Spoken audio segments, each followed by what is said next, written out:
absolutely believe that you can change your soul contract. Whatever you signed up for here, okay?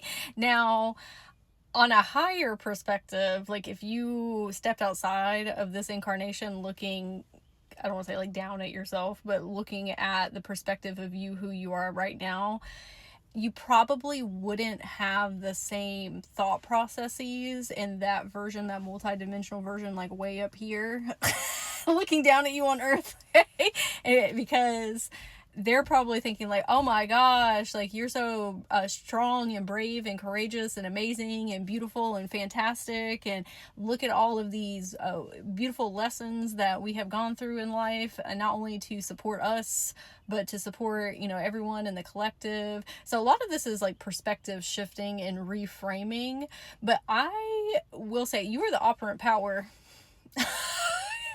So just because you intended to do something while you're here doesn't necessarily mean that you have to follow that path. It's kind of like if you have Google Maps and you put in a destination and it gives you a route, but then you're like, oh, you know what? Actually, I want to go this way instead. It's still going to get me to my destination, but I'm going to take a completely different path.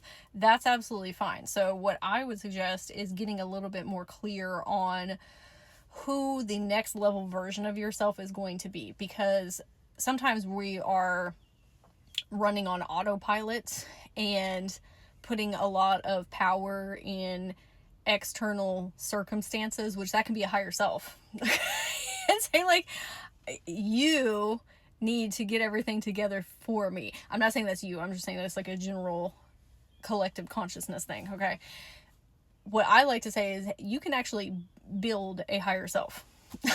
Like a Build-A-Bear, and say, okay, who am I going to be a year from now?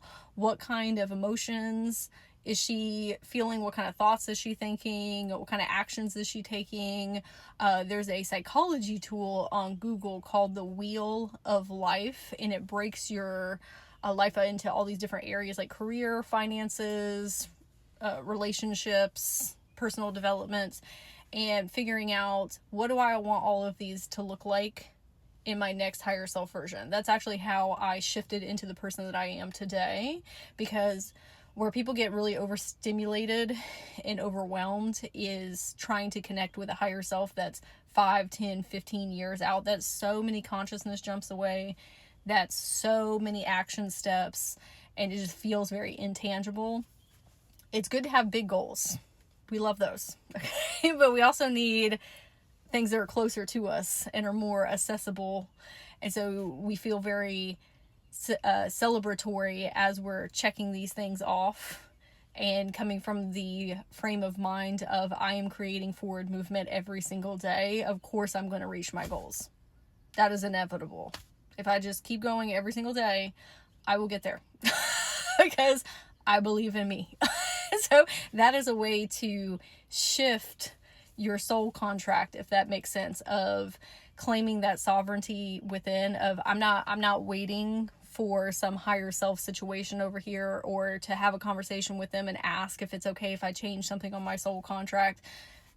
You just decide to do that. You say, oh, we're going a completely different path. Now, from a higher perspective, that's probably part of your original soul contract, right? But yeah, if that supports you, and maybe these younger facets in your inner children of something that's tangible, of, okay, we're actually going to sit down and create a new soul contract, that can be very empowering. We love that. And you say, you know what?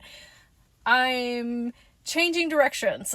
I'm taking the steering wheel of my life and we are going on a new path. You can do that in any moment. So to kind of full circle back around here, yes. I would say you can definitely change your soul contract.